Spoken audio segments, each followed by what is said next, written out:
guys, Spirit Guide Messenger po. Welcome back po. Okay guys, bago tayo mag-start ng ating reading, bigyan ko lang po muna kayo ng clarity about sa ino-offer kong past life reading or Akashic reading. Kasi marami po nagre-request ng past life reading. So, gusto kong malaman nyo na hindi po ito psychic reading or tarot reading, na katulad na ginagawa ko dito sa aking YouTube channel. Okay? Ito po kasi ay isang soul reading na ginagawa ko, which is through meditation po.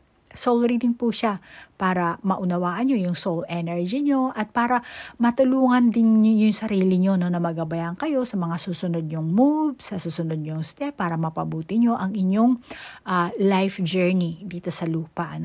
Kumbaga sa school, magkakaroon lang kayo ng konting kodigo para makapasa naman kayo sa mga challenges na darating sa inyo, which is malinis na paraan naman yan. At gusto ko lang ipaalam sa inyo, hindi po ako mangkukulam. Okay? Ang mga light worker, hindi po gumagawa ng ganyan, yung pababalikin ng asawa, aakitin yung kung sino man yung type yung lalaki, babae, or para na magkapera. Hindi po ganun. Okay? I'm sorry po. Inyo na po ang pera nyo kung ganyan ang gusto nyo ipagawa sa akin. At tatanggihan ko po kayo. I'm sorry ha. So dito sa Akashic record na to, or past life reading, malalaman mo kasi yung paulit-ulit na pattern ng buhay mo, especially mga negative patterns mo. So para ma-overcome mo yan, makakatulong ito sa'yo, yung past life reading or Akashic reading. Makakatulong na alisin mo yung trauma, or kung meron kang phobia, At maraming benefits ang Akashic reading. For example, magkakaroon ka ng pangunawa sa mga layunin mo sa buhay mo, yung life purpose mo, At pwede mo ring mahil yung past trauma mo. Malalaman mo rin kung paano mo paghuhusayin yung spiritual na connection mo. At saka yung pahuhusayin mo rin yung paggawa ng decision mo. At madadagdagan kasi yung sarili mo ring kamalayan, At after na Akashic reading or past life reading, ang kailangan kasi dyan talaga is balancing. Kasi meron na kayong idea. Nalaman nyo na yung pattern nyo. Nalaman nyo na kung ano yung mga dapat nyong gawin. So, ang kailangan dyan, balancing. Balance yung masculine energy at yung feminine energy. At blending, balancing, logic, and yung intuition mo, plus yung action and yung compassion. Okay po? Para mapabuti nyo po talaga ang inyong life journey. At siguro, baka yung iba sa inyo, diyan nyo rin malaman kung kailan kayo magiging talagang spiritually awakened. Anong landas ba ang dapat yung tahakin? So marami pong benefits talaga ang Akashic reading. Okay? So, for the meantime, hanggang dyan lang po ang explain ko ha. At kung interesado po kayo, kontakin nyo lang po ako. Okay, Leo. Aalamin natin ngayon yung tampok. Ang tampok talaga ng iyong pag-ibig, Alamin natin yung katangian na hinahanap. Hinahanap or nababagay sa iyo. Pero alamin natin yung energy mo. Ikaw ang pinaka-importante yung energy mo. And then, syempre, ang reading natin is buhay pag-ibig. So, aalamin din natin yung enerhiya ng iyong person. Kung ano bang kaganapan ng meron kayo dyan. Ayan.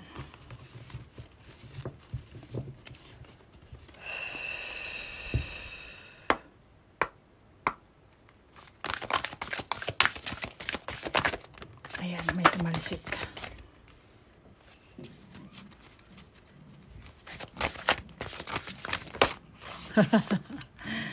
Mamaya na siya, and then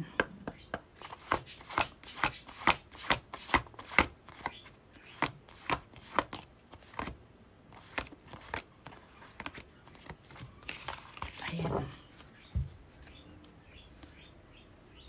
meron tayong diyang divine force and clear sentience at inspirational mediumship at symbols. Meron tayong symbols. Okay. Una, Leo, tingin ko sa'yo, ikaw ang Leo na passionate. Passionate ka at charming. Malamang charming ka na, Leo. At tingin ko naman sa'yo, ikaw ay mapanlikha. Mapanlikha at sensitibong tao, ano? At magaling kang gumawa ng ng cycle sa friend, ano? Friend cycle at malamang gumagawa ka, no? Yung friend cycle mo at palawakin yung mga samahan, yung ganyan ba? At maring ikaw, Leo, kung di mo alam, sa sarili mo, ikaw ang Leo na malaki ang maibibigay mong impluwensya sa mga tao sa kapaligiran mo, sa mga friend mo, sa coworker, or sa mismong karelasyon mo. Leo, ang ugali mo kasi,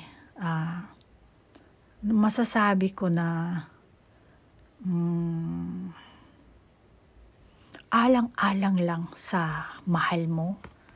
Tingin ko sa'yo, magtitiis ka. Titiisin mo ang sarili mo. Titiisin mo ang sarili mo. Kumbaga, bago ka magkaroon ng karelasyon, tingin ko sa'yo, medyo mabagsik ka. Meron ka stricto ka sa sarili mo, or stricto ka sa sarili mo or sa mismong person mo, kung sino yung taong nagkakaroon ng interest sa'yo, na tingin ko mabagsik ang dating mo. Hindi ka agad-agad magtitiwala, hindi ka agad-agad magpapaligaw, hindi ka agad-agad papasok sa isang relasyon. Pero kapag nahulog na ang iyong kalooban, yung loob mo at nagustuhan mo itong isang taong to, tingin ko sa'yo, talagang tatanggapin mo siya lahat. Buong-buo mo siya tatanggapin at magkakandara pa ka sa daming babagsak. Kasi pagka na-inlove ka na, iba na ang ang enerhiya mo. Parang doon ka na lang nakafocus. Doon na lang umiikot ang buhay mo. Maaaring hindi lahat sa inyo, pero yung ibang Leo, yan ang nakikita ko.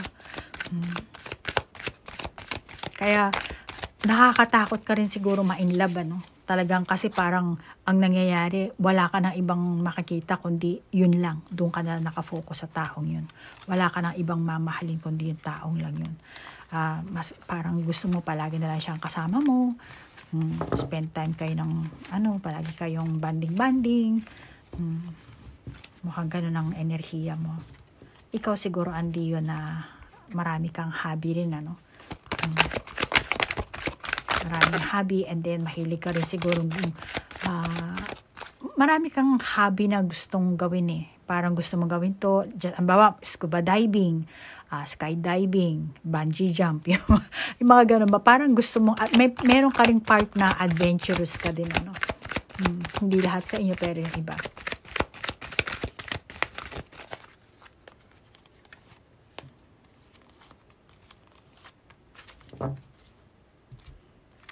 Chang. Oh, Magician and the Mirror. And Victory, Action. Talagang action dito, nagkakarerahan na, So talagang marami kang gustong gawin sa buhay mo. Fun. Gusto mo ng fun. You want fun. At ang energy mo, Leo, mukhang may dala kang sama ng loob dito May dala ka ng sama ng loob at the same time mukhang masaya ka. So pareho na andito. Nararamdaman mo. Masaya ka at may sama ng loob ka. Sa nakakita ko sa'yo, Leo, meron kang past na relasyon. Maaaring asawa mo to or simpleng hindi asawa. Pero tingin ko, hindi mo pa malinis or hindi malinis ang paghihiwalay nyo nitong person na to. Asawa mo man o dati mo sigurong karelasyon, meron kayong relasyon, naging connection na hindi malinis ang paghihiwalay nyo. Tingin ko meron kayong issue at malamang na may bago ka ng karelasyon na pinasukan dito. pumasok ka sa bagong relasyon. Teka lang. Ano bang barahan pwede ka? Oo, pumasok ka sa bagong ano dito. Oh, sige, ikaw na nga. Oh, stork. Tingnan mo pareho yung ano, may crown dito. Oh. Ayan, di ba? Tapos eto rin. Okay. Meron kang bagong pinasok na relasyon dito. Ngayon, mukhang itong bagong person mo, meron siyang itinago. Kasi black and white, ano. Kaya malamang ikaw, naghahanap ka talaga ng katotohanan, pero tinatago niya eh. Akala mo siguro kayong dalawa lang.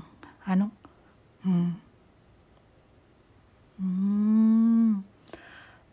Itong person mo, may itinatago siya or tinatago niya yung nakaraan niya. Or meron siyang sitwasyon na tinatago niya.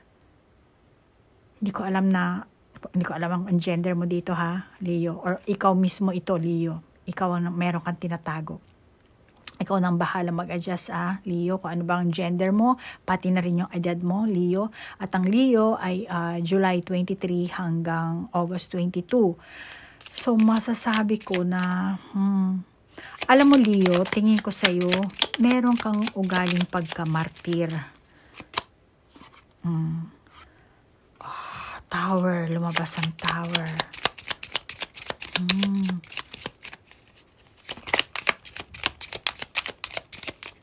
Yes, lumabas ang tower. Ring. Okay, alam ko na. So, eto na. So, malamang eto, Leo, masasabi ko sa'yo na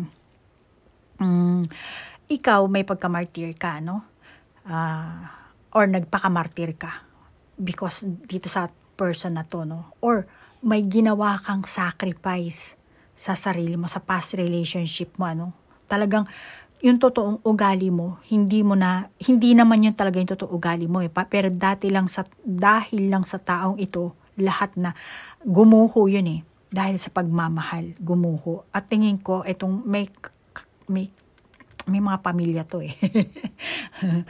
Kaya, maaaring may pamilyang involved dito. Pera din. So, maaaring ikaw, Leo, ang sinacrifice mo yung family mo. At itong person mo rin, malamang na nag-sacrifice din siya. Tinago siguro dahil lang sa pagmamahal, sa nararamdaman, Malamang itong person na to, wala kayong naging closure nito. Okay, naget ko na to. So, meaning, itong sinasabi ng baraha sa'yo, Leo, meron kang past person dito. Meron kang past person. Tapos, pumasok ka ngayon sa bagong relasyon. Kaya, malamang na nalaman din to ng person mo,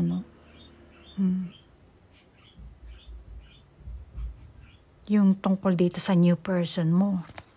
Meron kang bagong naging karelasyon.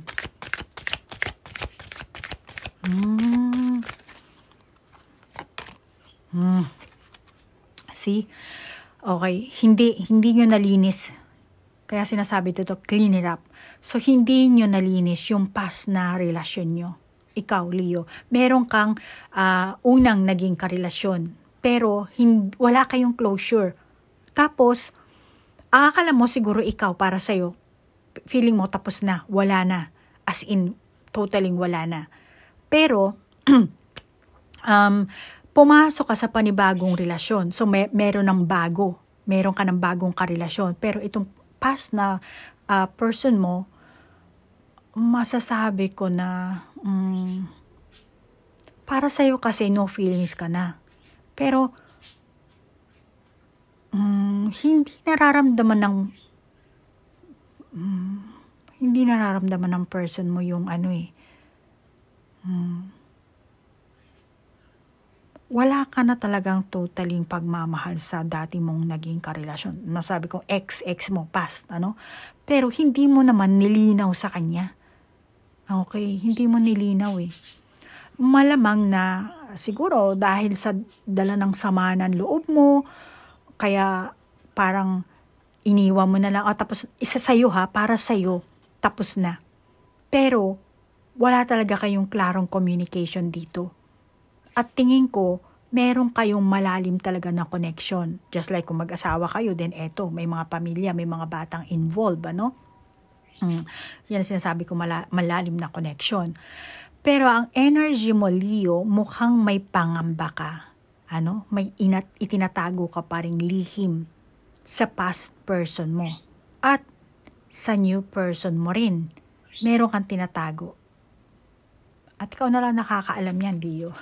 Kung ano ba yung lihim na yan. Hindi ko nakahalughugin pa. Hindi ko nahahalukayin. Pero yan ang nakakita ko sa'yo, ano. Now, which is, akala mo siguro, pumasok ka na sa bagong relasyon na, ay, parang victory. Pero hindi, sinasabi sa'yo ng baraha. Paano magiging victory? Hindi mo pa nalilinis yung past mo. So, yan ang sinasabi sa'yo ng baraha. Kaya, marahil etong past mo or ex mo, ikaw akala mo ex na, pero itong ex mo hindi niya pa nararamdaman yun na ex na pala siya. At saka marahil sa past person mo, no, itong ex mo, no, na para sa ex mo na siguro ito. Dati siguro nagtiwala ka sa kanya, pero sa kung anong kadahilanan, nanlamig ka sa person mong ito. Ano? Hanggang sa may third person or may nagustuhan kang iba, tingin ko, Leo, ano? Ikaw ang nagkagusto dito sa masasabi kong sa new person mo. Or sabihin na lang natin, sige, nagkagustuhan kayong dalawa. Ano? Para hindi naman, lalo na kung babae kang, Leo, unfair naman, di ba? Babae ako, baka sabihin mo gano'n. Okay, so let's say, nagkagustuhan kayong dalawa. Ano? Which is, siya ang ginawa mong third party ngayon, etong bagong person mo. Ano? Mahal mo ang new person mo. Pero, hindi mo inilantad ang tunay mong pagkatao sa kanya. Hindi mo sinasabi na meron kang pamilya, meron kang anak. Siguro nagsisinungaling ka, Leo, na pinapakita mo dito na dalaga ka or binata ka, tinatago mo yung tunay mo. Dito ko nakakita na hindi mo nilalantad eh. Ano? Kaya sinasabi sa'yo ng baraha dito, clean it up eh. Tingin ko naman, itong third person mo o yung bago mong person, masabi natin, parang nakakaano naman pag third person, na ikaw mismo ang naglagay kasi sa kanya sa third party. Tingin ko, mahal ka naman itong, itong bago mong person eh. Treasure Island. Treasure, tas victory, meron. Kung totoo meron pagmamahalan. Mahal ka ng person mo. Kaya nga lang, meron kang sinisikreto sa kanya. Kaya meron din siyang pagdududa sa'yo na nararamdaman. At the same time, itong old mo, yung ex mo na hindi pa naman, ikaw lang ang nagsasabi siguro ex mo siya, pero hindi pa siya nakakapag-move on or malamang na merong pang dahilan kung bakit hindi siya makapag-move on. Baka nga mag-asawa kayo, legal, di ba? So, ngayon, etong third person mo, tingin ko mahal ka talaga niya. Kaya nga lang, kung akala mo na wala siyang napupuna sa'yo, sumisilip siya eh. Meron na siyang pagdududa. Maliit pa nga lang yung kanya. Dito lang siya sumisilip eh. Maring kinaano niya yung computer mo or yung cellphone mo, chine-check niya kung ano ba yung ano ba sikretong meron ka. So, nagkakaroon na siya ng duda. Naghihintay lang siya ng tamang panahon na ikaw ang mag-open, magtapat sa kanya, o yung tipong bahala na kapag nagkabukingan, parang meron ka rin ganong klaseng mindset. Ikaw, Leo, Parang pag nalaman niya na, sige, doon na lang ako, aamin, tatanggalin ko na yung maskara ko. For the meantime, ngayon, wala pa naman sigurong mga nagkakabukingan, naandyan pa rin yung maskara. Pero later, sooner or later, baka yung iba sa inyo ngayon palang maganap, matatanggal tong mascara mong to. Magkakabuki yan. Malalaman na dito ngayon kung sino ka talaga, Pero kung tatanungin mo kung mahal ka nitong person na to, yes, mahal ka, Leo. Itong taong nilagay mo sa third party. Mahal ka niya. Meron ako nakakita ang Treasure Island dito. Tapos, baka hindi lahat sorry, okay lang kahit hindi lahat ng Leo maka-resonate pero malamang yung iba sa inyong Leo dito kasi meron tayong stork and then ring na and then tower din, diba? Tapos truth be told, nabuntis ka ba dito, Leo? Or baka nakabuo ka dito? Parang nakakita ko sa'yo dito na tsaka pareho kasi silang may crown dito. Kaya baka ikaw ang Leo na nabuntis or ngayon pa lang siguro. Kasi hindi mo maitatanggi talaga na mayroong pagmamahalan kayo dito ng third party or new person mo. Jajang. Tree of Autumn. Follow your passion when it comes to your career. Be the best at what you do. Being compensated for your creative talents. It's time to go after your dreams. Do something that expands your horizon. Let your activity... Okay. Okay. So, meaning dito sa barahan natin, Leo, naghahanap ka ng taong magmamahal sa'yo. Yun ang hinahanap mo Kahit itong action na barahan natin, dito ko rin nakakita na naghahanap ka. Malamang nakaranas ka ng kalungkutan dito. Leo?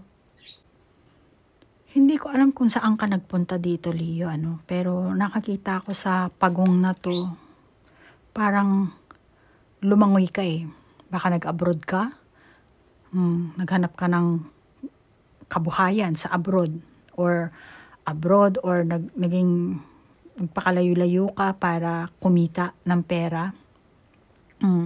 So ngayon, nakaramdam ka ng kalungkutan dito, malamang. Kasi nakikita ko sa dito, naghahanap ka ng pagmamahal. Kasi yung past person mo, nakaramdam ka ng kakulangan sa past person mo. Kulang ang effort na binibigay niya. Hindi ka siguro na kontento sa pagmamahal or tingin ko wala na siguro siya masyadong pagmamahal na ginagawa. Parang kasi magkarelasyon kayo or mag-asawa. Parang gano'n na lang ba?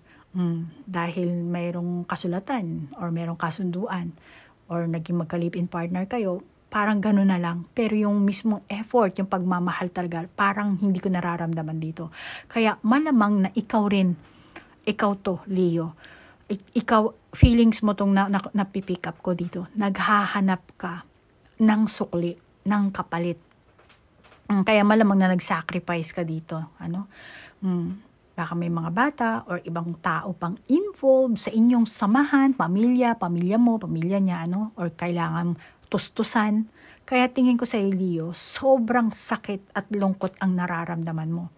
Malamang na naibaling mo yung puso mo sa iba kasi may ugali ka rin na Leo impulsive, mo yun. At tingin ko sa iyo, silosa ka na tao, At pabago-bago din yung isip mo, Kaya malamang na hindi ka na nag-isip. Parang bumigay ka agad dahil syempre naghahanap ka nga ng lungkot siguro, naghahanap ka ng pagmamahal. Kaya ayun. At tingin ko sa iyo, ikaw yung taong clingy Clingy ka dito sa bago mong person. Mas dito ko nararamdaman ang energy mo na sa bagong person mo na maaaring nakakaramdam ka ng paghihigpit sa yung pagpapahayag mo sa sarili mo, yung tunay na nararamdaman mo. Tingin ko sa'yo, stress ka at may anxiety ka. Maaaring ayaw mo ng gulo. Pero kahit na ano pang sitwasyon ng meron kayo, Leo, ang nakikita ko, ikaw talaga ang gumawa ng effort kumpara sa karelasyon mo ngayon. Ayan, marami ng relo. Marami ng oras, panahon na siguro nagtiis ka dito, ano. Kaya, kumbaga, wala na, tukso or nadala ng lungkot. At wala ka ng panahon sa pakikinig ng advice ng mga ibang tao, na ganito, ganyan. Kasi ang emosyon mo na lang ang pinakikinggan mo. Kaya, ayaw mo nang mag-waste pa ng time. Parang, yung kalungkutan mo, gusto mo nang tuldukan yan eh. Yan ang nakakita ko sa'yo. Alamin natin kung ano yung nararamdaman ng person mo, ano ang energy niya. Nahin natin yung past person mo. Kasi ang tingin ko, itong past person mo, ang gusto kanya talagang kausapin dito masinsinan. Kaya siguro, oras-oras kinakontak ka nito, kahit oras ng trabaho mo, oras ng trabaho niya. Kasi gusto kanya kausapin ng masinsinan. Mag-usap kayo.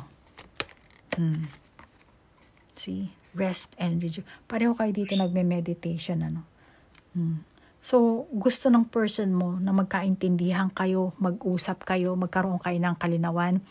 At gusto niya marinig mismo sa bibig mo, Leo, kung ano ang nararamdaman mo para sa kanya. Ano ba ang gusto mong mangyari talaga sa inyong samahan? Nararamdaman ko sa'yo, Leo, may takot ka eh. At mukhang may pangamba ka rin. Tingin ko, wala kang lakas magsalita or mag-usap man kayo ng masinsinan. Kasi pareho kayo nakapikit dito eh. Tapos pareho kayo parang may dito.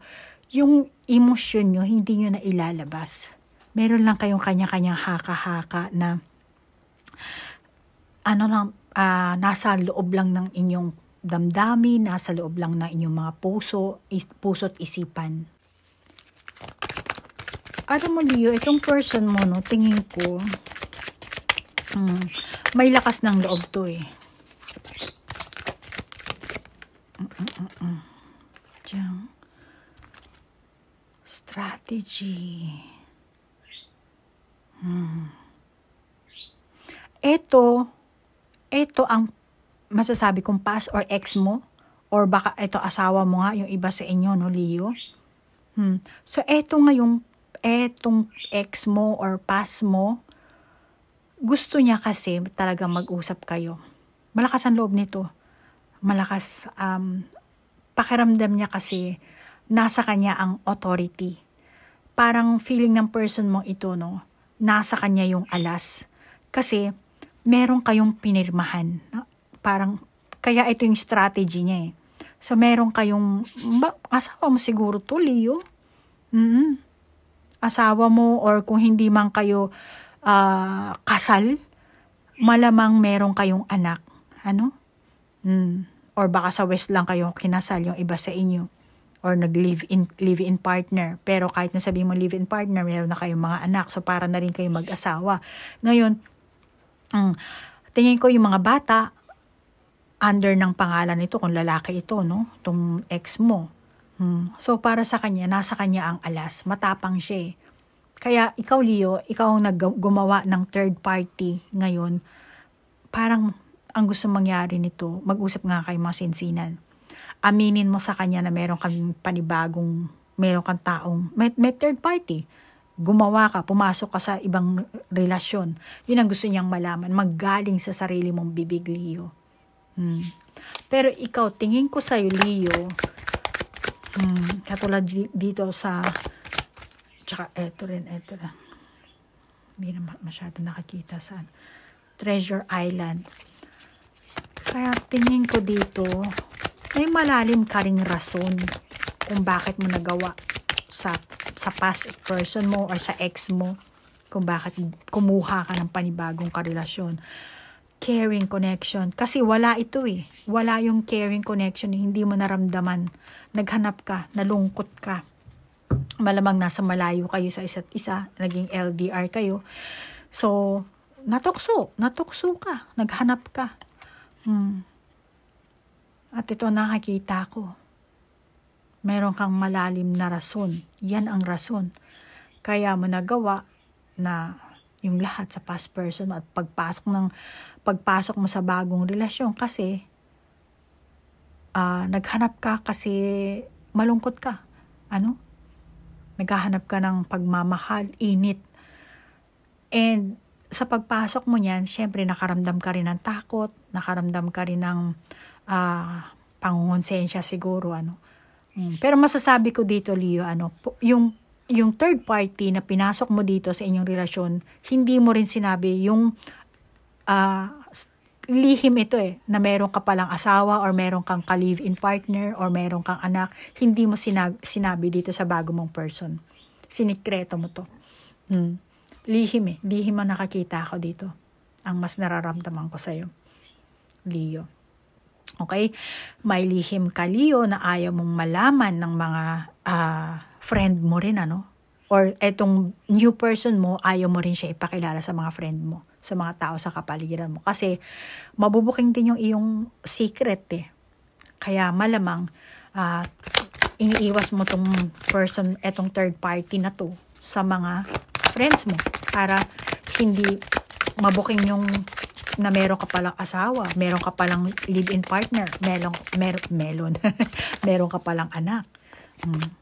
See? Ayan, mascara na naman. See? Masquerade. Nasa na yan? Ayan. See?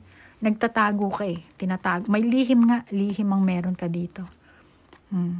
Walang duda.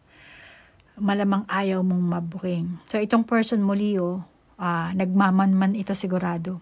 Maring itong past person mo or yung bago mong person, yung nilagay mo sa third party, pareho nagmamanman, minamanmanan ka. Nagtatanong-tanong siguro itong first person mo, and then itong second person mo, ganun din. Meron din nararamdamang pagdududa sa'yo na parang, oy, si Leo may tinatago sa akin. Pero wala pa siyang sapat na panghahawakan. Nandun pa lang yung duda niya. Pero itong husband mo siguro ito or live-in partner mo na meron ka sigurong anak dito, ito ang parang malaki na ang duda niya and malakas din ang loob niya. Kasi alam niya na nasa kanya ang alas. Alam niya na may paglalaban siya. Let's say kung mag-asawa kayo, pwede kanya idemanda dito. Kasi ikaw ang gumawa ng third party dito. Pero nililihim mo naman, pero mukhang malapit ng mabuking. Baka it's a matter of time na nga talaga na mabuking yan. May oras tayo dito. Baka yung iba sa inyo ngayon palang magaganap to. Or baka yung iba naman sa inyo naganap na. Kayo nang bahalang mag-adjust. So, may third party, sino at paano kayo nagkakilala, malamang nitong husband mo or mo. So, marami siyang gustong liwanagin sa'yo, Leo. Bakit mo nagawa? Bakit humantong kayo sa ganyan, ganoon? Yung pera, nasaan? May marami kayong problema Marami kayong dapat na pag-usapan, which is hindi mo hinaharap ito So, ang nararamdaman ng person mo or feelings ng person mo sa'yo, Leo, ang kawalan nyo ng direksyon.